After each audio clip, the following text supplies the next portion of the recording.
Hello, distinguished guests. Today I'll be speaking on making Nigeria better. I am here not just as a citizen, but as a voice that believes in the boundless potential of our great nation, Nigeria. A nation rich in culture, in history, in resilience, a land blessed with resources, yet yearning for unity, peace, and progress. But the question remains, how do we make Nigeria better? First, we must take responsibility for our actions, for our communities, for our country. We cannot continue to blame the government alone while we refuse to uphold the values that make a nation great: honesty, discipline, and accountability. We must reject corruption not only in high places, but also in our daily dealings. A citizen of this great country should be like the antelope, swift and watchful, never falling prey to the cheetah of division and prejudice that preys on our unity. Every day, we must rise, not just to exist, but to make a difference, knowing that one by one, we shape the world we live in. Education is our greatest weapon. The light of knowledge must shine on our youths, for in them lies our future. We cannot afford to let ignorance and misinformation cloud our paths. Let us revisit the wisdom of our ancestors, the great minds of this land, who stood firm in the face of adversity. We must embrace innovation. Nigeria is a land of thinkers, of dreamers, of doers, from technology to agriculture, from medicine to arts. Our potential is limitless, but we must release the shackles of complacency and invest in ideas that drive real change. I'm here today with silver words, but with a golden heart. Believing in the power of unity, we must replace division with dialogue, hate with understanding, and despair with hope. We must swear by our hearts to fill this nation with love, to uplift our neighbors, and to ensure that Nigeria, no one is left behind. Let us not be mere spectators in the grand stage of Nigeria's future. Let us be architects. We must hold ourselves accountable, not just in words, but in action. Change starts with you and me. In our homes, in our schools, in our streets, in our governments. To my fellow Nigerians, let us rise with fortitude of our ancestors, the wisdom of our scholars, and the determination of our youth. Let us reshape our nation with justice, equity, and unshakable love for one another. Because in the end, Nigeria is not just a country, it is our home, and it's up to us to make it better. Thank you.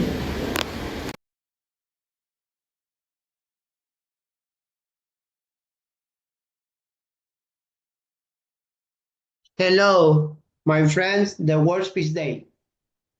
Today they gather to celebrate two significant dates in the world of oratory. March 15 and March 22. This day reminds us the importance of words, a powerful instrument that connects us and inspires us and allows us to express our ideas and emotions.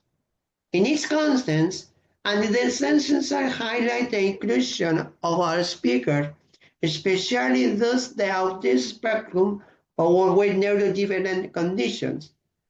Diversity in oratory enriches our conversations and offer a unique perspective and they might otherwise go unnoticed. Anyone has a voice and deserves the heard. It's our responsibility and of the great space where each person can and their story.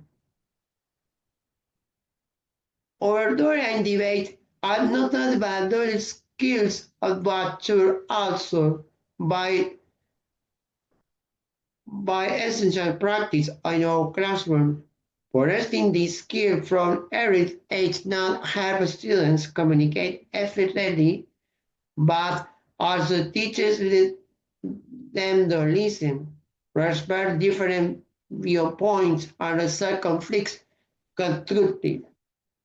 In the word communication is key.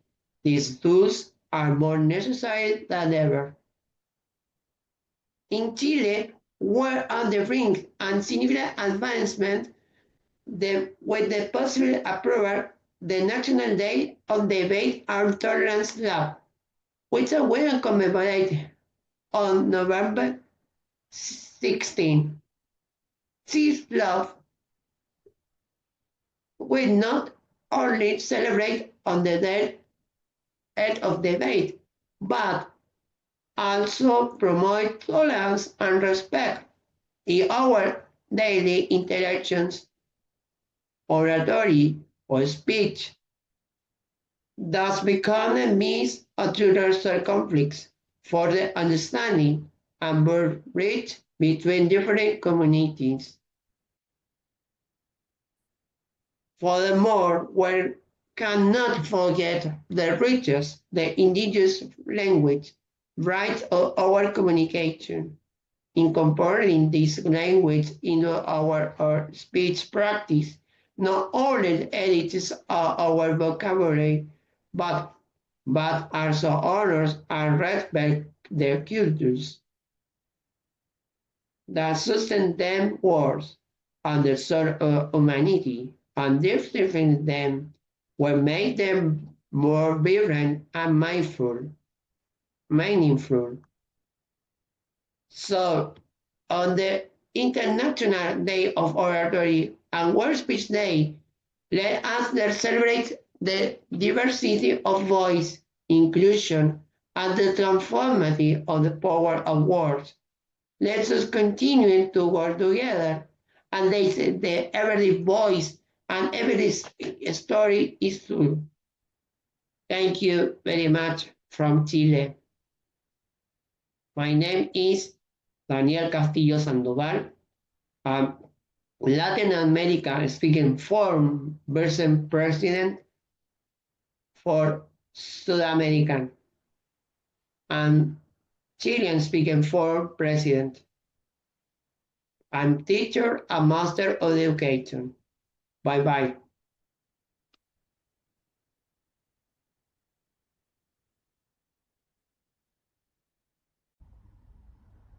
Good morning, good afternoon, good evening, wherever you are. My name is Naki Rizvi and I am so happy to be with you today on World Speech Day 2025.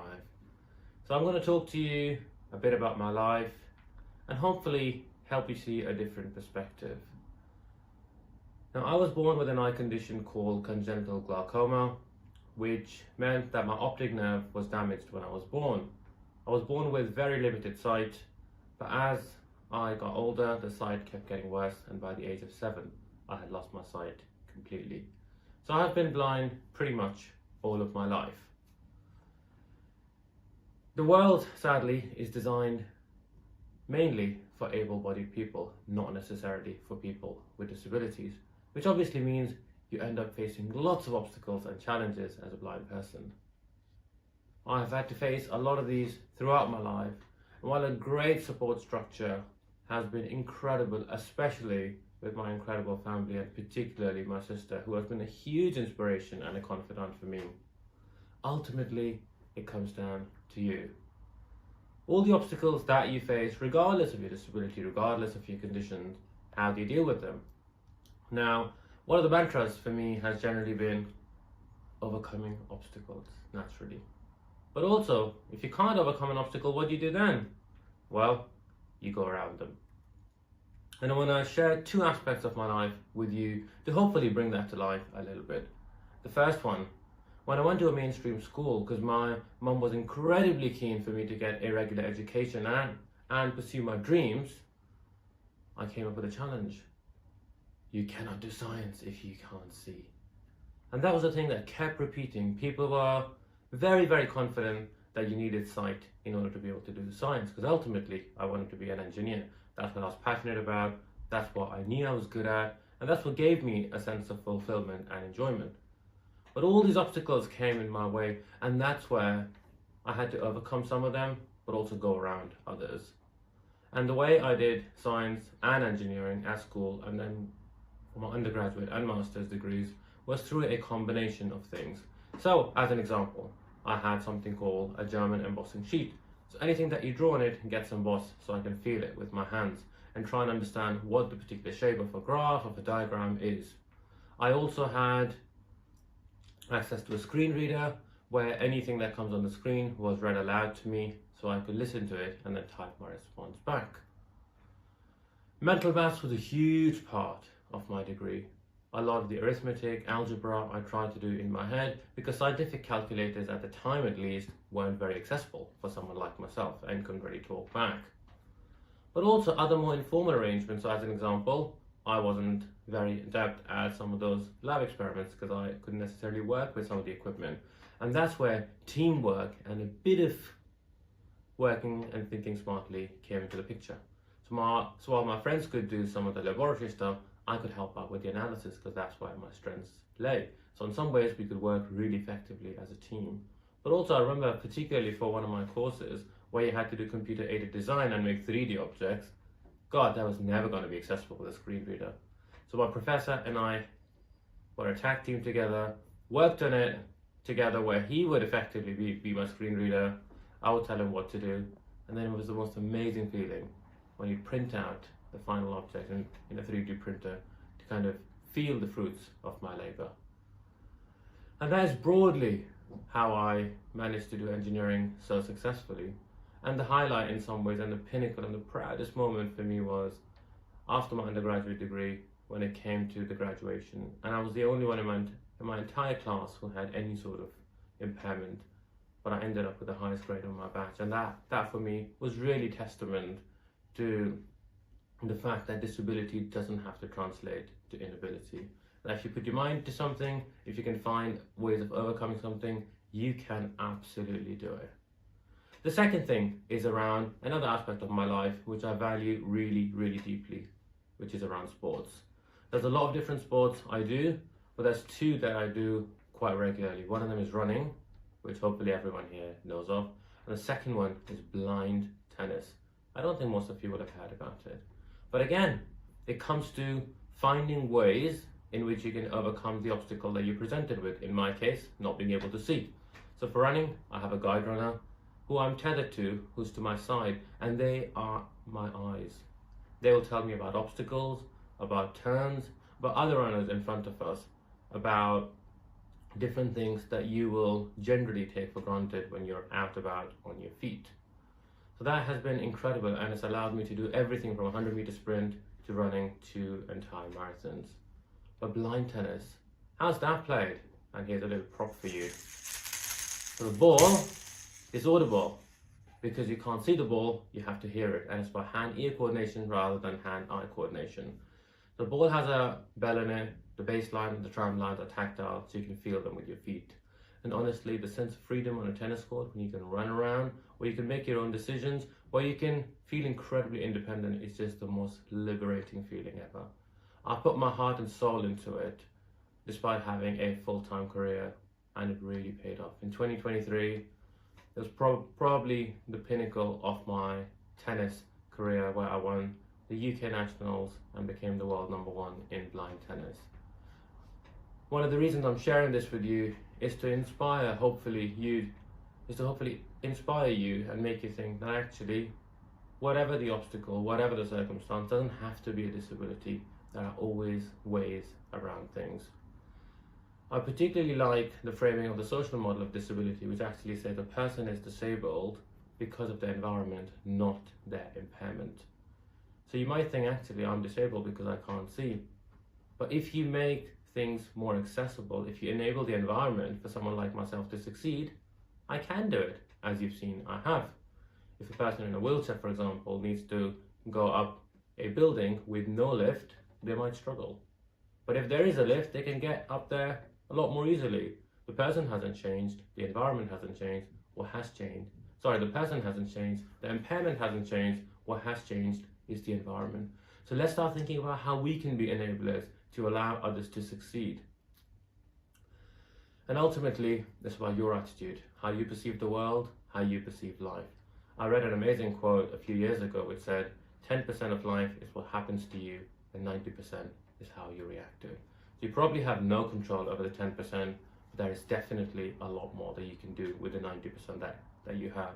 So when you go away from the speech, I really want you to reflect, to introspect, to think about what aspects of your life are you struggling with or you want to improve, and how you can change, hopefully with some creativity, some of those obstacles and challenges into opportunities. I look forward to hearing some of your stories at some point and wish you all the very best. Take care. Bye for now. Hi everyone, this is Catherine Osorio from El Salvador, and I'm really happy to be here at the World Speech Day. Today we're celebrating a big milestone. It's the 10th anniversary of the World Speech Day, and I'm more than honored and happy and proud to be part of this.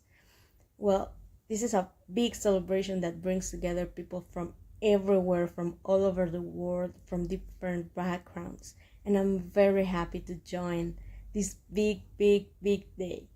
But also, the World Speech Day is not just a celebration, it's a reminder that we have the right to speak up, because there's a fundamental right that we all have, and that's freedom of speech. And the freedom of speech is a right that we must protect, because it leads to bigger societies, to stronger democracies, and also to more tolerance, to more opportunities, and to equality in our societies that's so important for us to remember and for us to have. We have to remember that freedom of speech leads to take action, and sometimes we give it for granted. Things as speaking to your peers at university, at work, or maybe talking to your parents of how you feel and how your life has been. That's a part of freedom of speech. Also going on social media and posting your opinions and your thoughts on the pressing issues that your society has. It's very important. And it's also very important that we take action and that we protect the freedom of speech. Because in some parts of the world, in some countries, there have been policies that are attacking freedom of speech and that are attacking journalists for speaking up.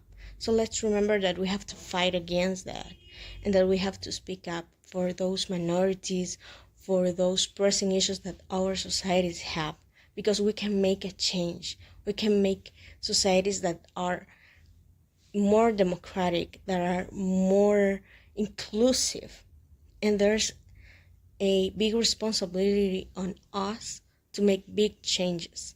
So let's remember that we have the right to speak up. We have the right to tell the things, the issues that our society has, because as we speak about them, as we bring light to them, we can fix those things that are unfair, that we are suffering. So let's keep speaking up.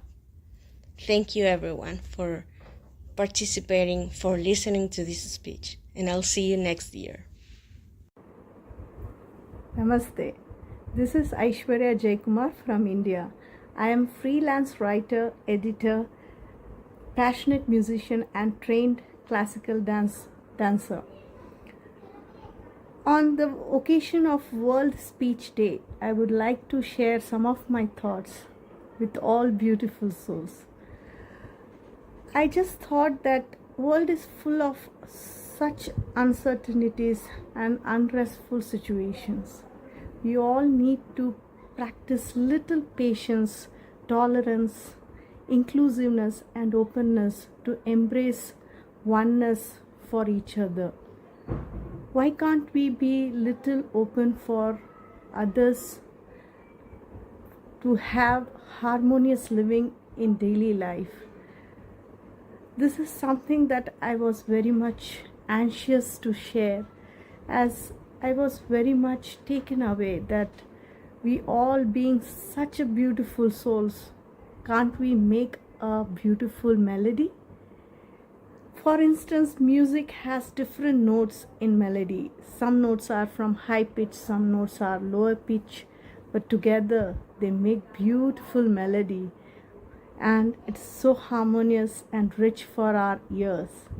So why can't we as humans embrace and accept others from that perspective, that we all are unique, different, and in a way we all are divine creations. So why can't we be respectful, considerate, and accommodative for others' culture, religion, background? These are all something that was really thought-provoking for me, and I used to think, why can't we all share this beautiful things in our own unique way? Why are we so fearful to express ourselves? So being little anxious and little curious, that sharing those emotions with all of you, I thought, let us together have this sort of emotions, and let us function from a human-centric idea to embrace and make others feel comfortable in this beautiful world. So having said that, harmony and peace can be one thing that really brings light to humanity through compassion, love, and care. This is what I was thinking to share in this special occasion. I wish all of you a happy World Speech Day. Do your words also speak for others in same way that I wanted to share my emotions. Thank you for giving me this opportunity. Thank you all. Hi everyone, this is Ibrahim speaking from Yemen. It's my pleasure being a part in this International Speech Day. As you know that Yemen is recently going through a very complicated situation, and the war has torn Yemen apart. But Yemeni youth are not waiting for peace, we are building it. In the middle of all this conflict, you will find us not holding weapons, only holding ideas, not building walls, but we are building the bridges. We are dreamers and doers. We are the youth of Yemen, and we refuse to let the war define who we are. We come from a land of history and beauty, a place that has given too much to the world. Our story does not end in destruction, but it always begins with hope. Even in the darkest times, we see light. Where others see ruins, we see the opportunities. Where others see divisions, we see the chance to bring people together. We are working for a better Yemen. When the lights go out, we turn to the sun, using solar energy to bring power to our homes and communities. When schools are damaged or unsafe, we teach each other, sharing knowledge and skills. And when conflict divided us, we start to do conversations to bring people together. But we cannot always do this alone. Yemeni youth are strong, but we need the world to stand with us, not with pity, but only with belief. This is not just a dream, it is what we are building right now. Yemeni youth are proving that we are not just victims of war, we are creators, builders, and also leaders. To the world, we are saying we will rise, smarter, stronger, together. All in all, we are the hope in the middle of this disappear. We are the voice of the change in this struggle we are facing. We are the future of our country. Thank you.